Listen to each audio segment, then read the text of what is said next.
Hello friends, welcome to sign academy. आज हम पाठ्य योजना पढ़ने वाले हैं।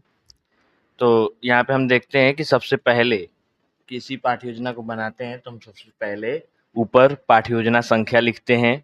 उसके बाद से हम विद्यालय का नाम लिखते हैं।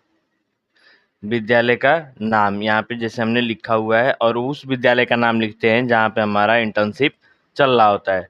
फिर यहाँ पे छात्र अध्यापक या छात्र अध्यापिका का नाम लिखते हैं। नीचे आते हैं तो उसके बाद से हम लिखते हैं एक टेबल वाइज कॉलम बना लेते हैं। दिनांक का, विषय, कक्षा, वर्ग, कालांश और अवधि का। अवधि हमारी हमेशा 40 मिनट की होती है किसी भी पाठ्य योजना की, और यहाँ पे हमने सारा चीज़ मेंशन किया हुआ है। उसके बाद से नीचे हमारा है प्रकरण। प्रकरण है श्रीगुप्त, जो कि इतिहास से लिया गया है और ये इतिहास के कक्षा 6 से है। चलिए इसके सामान्य उद्देश्यों को समझते हैं। सब प्रकरण के बाद लिखते हैं सामान्य उद्देश्य। सामान्य उद्देश्य हमेशा विषय से संबंधित होता है। इसको मैंने बार बार हर पाठ्य योजना में बताया है कि विषय से संबंधित ये होता है। उसके बाद से हम चलिए एक एक करके एक एक सामान्य उद्देश्यों को समझ लेते हैं। पहला है छात्रों में इतिहास के प्रति वास्तविक रुचि उत्पन्न करना, यानी कि छात्रों में इतिहास की कहानियाँ, इतिहास की तथ्यों को बताकर उनके इतिहास विषय के प्रति उनके अंदर रुचि उत्पन्न की जाए। छात्रों को तर्कपूर्ण ढंग से ऐतिहासिक तथ्यों की जांच करना का विकास करना, यानी कि किसी भी चीज़ का वो तर्कपूर्ण ढंग से जांच कर सके और ऐतिहासिक तथ्यों का विश्लेषण कर सके। ये चीज़ों के बारे में उनको विकास किया जाता है। छात्रों में अतीत के आधार पर वर्तमान की तथा भविष्य के प्रति चिंतन क्षमता उत्पन्न करना। अतीत के आधार पर वर्तमान की मतलब क्या है कि पिछले घटित घटनाओं के आधार पे छात्र चिंतन करते हैं और उसी के आधार पे भविष्य के प्रति अपना दृष्टिकोण भी बनाते हैं। चौथा है इतिहास के विभिन्न घटनाओं के माध्यम से छात्रों के स्वदेश प्रेम और राष्ट्रीय एकता के भावों को विकसित करना, जैसे कि स्वदेशी आंदोलन, स्वतंत्रता आंदोलन, इन सभी आंदोलनों को घटनाओं को बताकर हम छात्रों में स्वदेश प्रेम व राष्ट्रीय एकता के भावों को विकसित कर सकते हैं। पांचवा है छात्रों में दया, सहानुभूति, प्रेम आदि उदार मानवीय भावनाओं का सृजन करके छात्रों में विश्व बंधुत्व की भावनाओं का विकास करना। विश्व बंधुत्व यानी कि पूरा का पूरा विश्व ही क्या है, एक घर है और उसमें सभी भाई भाई बहन हैं। इस तरह की विचारधारा रखना और सभी के साथ दया, सहानुभूति और प्रेम आदि उदार मानवीय भावनाओं को, यानी कि जो उदार है, सॉफ्ट है, उन मानवीय भावनाओं को रखना और उनका विकास किया जाता है छात्रों में। छात्रों को भारतीय सांस्कृतिक परंपरा का ज्ञान कराकर इनमें सभी अपनी संस्कृति के प्रति अनुराग उत्पन्न करना। अपने भारत की सांस्कृतिक परंपरा का ज्ञान कराया जाता है और अपने संस्कृति के प्रति उनके अंदर प्रेम उत्पन्न किया जाता है। छात्रों का नैतिक एवं चारित्रिक विकास, किसी भी व्यक्ति का नैतिक एवं चारित्रिक विकास जरूरी होता है, इसलिए छात्रों का नैतिक एवं चारित्रिक विकास भी किया जाता है। छात्रों में समय ज्ञान की ऋण क्षमता उत्पन्न करना। समय और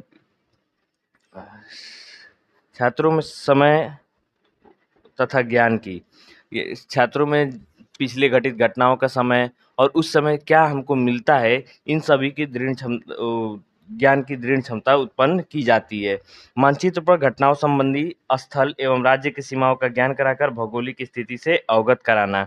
छात्रों को बहुत सारी घटनाओं को बताकर और उन घटनाओं से संबंधित स्थलों को दिखाकर राज्य की सीमाओं का ज्ञान कराया जाता है, भौगोलिक स्थिति से परिचित कराया जाता है। छात्रों में इतिहास की शिक्षा से जीवन प्रेरणा प्राप्त करने की शक्ति उत्पन्न करना। इतिहास में बहुत सारे महान व्यक्तित्व हुए, उनसे छात्रों को जीवन प्रेरणा लेने में बहुत सारी मदद मिलती है। ये सारी चीज़ें हैं। इसके बाद से नीचे आता है विशिष्ट उद्देश्य। विशिष्ट उद्देश्य आपको पता होगा कि प्रकरण से संबंधित होता है। विशिष्ट उद्देश्य प्रकरण से संबंधित होता है। पहला है ज्ञानात्मक उद्देश्य। ज्ञानात्मक उद्देश्य क्या है? ज्ञानात्मक उद्देश्य से मतलब है कि छात्रों के ज्ञान से संबंधित, ज्ञानात्मक से मतलब है छात्रों के ज्ञान से संबंधित।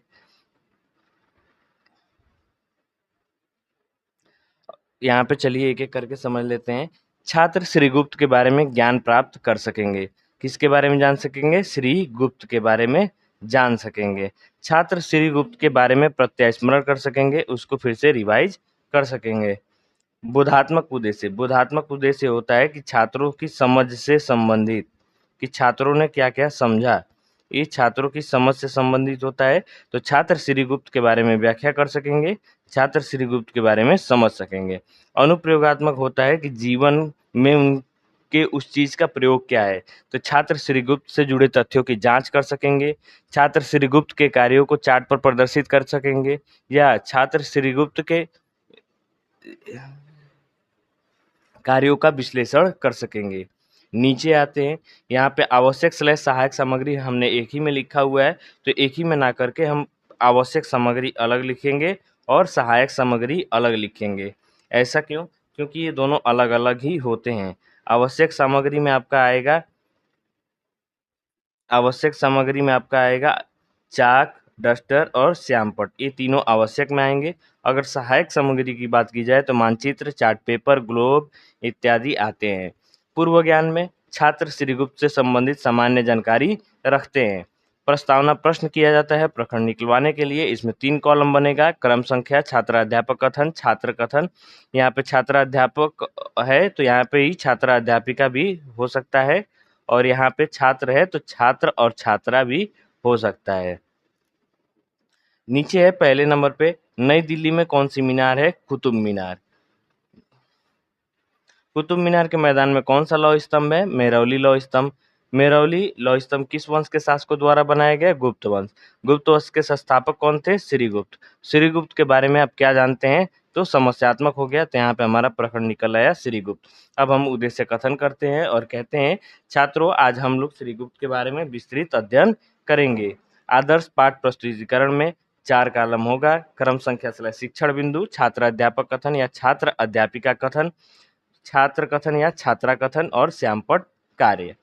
नीचे आते हैं, यहाँ पे 2-3 विकासात्मक प्रश्न करते हैं। कुषाण वंश के बाद किस वंश का उदय हुआ? गुप्त वंश। गुप्त वंश के संस्थापक कौन थे? श्रीगुप्त।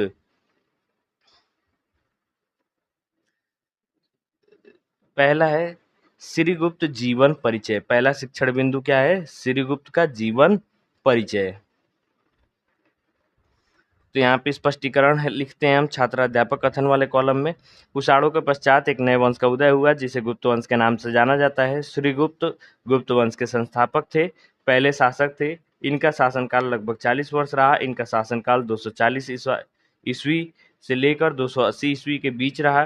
प्रभावती गुप्ता चंद्रगुप्त द्वितीय की पुत्री के पूना तांबे के शिलालेख में श्रीगुप्त को गुप्त वंश के अधिराज के रूप में वर्णित किया गया है। ऐसा कहा जाता है कि श्रीगुप्त ने चीन के बौद्ध तीर्थयात्रियों के लिए मगशिखावन में एक मंदिर के निर्माण का आदेश दिया था। श्रीगुप्त के पुत्र का नाम घटोत्कच था। और यहाँ पे हम छात्र छात्रा वाले कॉलम में लिखते हैं, छात्र या छात्रा कथन को ध्यानपूर्वक सुनेंगे।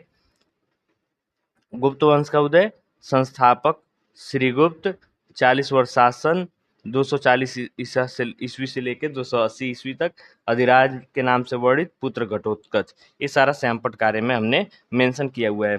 बोधात्मक प्रश्न छात्रों की समझ के लिए पूछे गए प्रश्न होते हैं, जैसे कुषाणों के पश्चात किस वंश का उदय हुआ? गुप्त वंश। गुप्त वंश के पहले शासक कौन थे? श्रीगुप्त। श्रीगुप्त के साम्राज्य विस्तार के बारे में आप क्या जानते हैं? तो यहाँ पे हमारा प्रश्न जो है समस्यात्मक हो जाता है। उसके बाद से हम नीचे आते हैं, फिर से ऐसे ही कॉलम हम बना लेते हैं चारों, क्रम संख्या, शिक्षण बिंदु, छात्र अध्यापक कथन, छात्र कथन और श्यामपट्ट कार्य का। दूसरे नंबर पे है श्रीगुप्त का साम्राज्य विस्तार, ये हमारा प्रकरण हो गया। नीचे लिखते हैं स्पष्टीकरण छात्र अध्यापक वाले कॉलम में। महाराज श्रीगुप्त के बारे में बहुत कुछ ज्ञात नहीं है। चीनी यात्री इत्सिंग के ऐतिहासिक दस्तावेजों में उल्लेख किया गया है कि जब गुप्त साम्राज्य के संस्थापक श्रीगुप्त सिंहासन पर बैठे थे तब गुप्त साम्राज्य की सीमा बहुत छोटी होती थी। इसमें बंगाल के कुछ हिस्से और बिहार का एक छोटा सा हिस्सा शामिल था, लेकिन पुराणों के अनुसार माना गया है कि आरंभिक गुप्त राजाओं का समाज गंगा द्रोणी प्रयाग, साकेत यानी कि आज का अयोध्या तथा मगध में फैला था। इन सभी तथ्यों से पता चलता है कि श्रीगुप्त के समय गुप्त वंश का साम्राज्य बहुत बड़ा नहीं था। बोधात्मक प्रश्न फिर से हम इस स्पष्टीकरण से करेंगे। चीनी यात्री सिंह के अनुसार श्रीगुप्त का शासन कहाँ था? बंगाल तथा बिहार के कुछ हिस्सों में। गुप्त वंश के संस्थापक कौन थे? श्रीगुप्त। हम श्रीगुप्त के बारे में, बाद में शासकों के बारे में आप क्या जानते हैं? श्रीगुप्त के बाद के शासकों। तो यहाँ पे ज़्यादा कुछ श्रीगुप्त के बारे में नहीं है, तब श्रीगुप्त के बाद के शासकों के बारे में हम यहाँ पे हम लिख सकते हैं। तो तीसरे नंबर पे हमारा शिक्षण बिंदु हो गया श्रीगुप्त के बाद के शासक। स्पष्टीकरण, हमने पढ़ा कि श्रीगुप्त के बारे में इतनी जानकारियां उपलब्ध नहीं है तथा इनके बाद इनका पुत्र घटोत्कच गुप्त वंश का अगला शासक हुआ, लेकिन इसके बारे में भी बहुत कम ही पता है। श्रीगुप्त के वंशजों में तीसरा लेकिन प्रथम स्वतंत्र एवं शक्तिशाली नरेश था।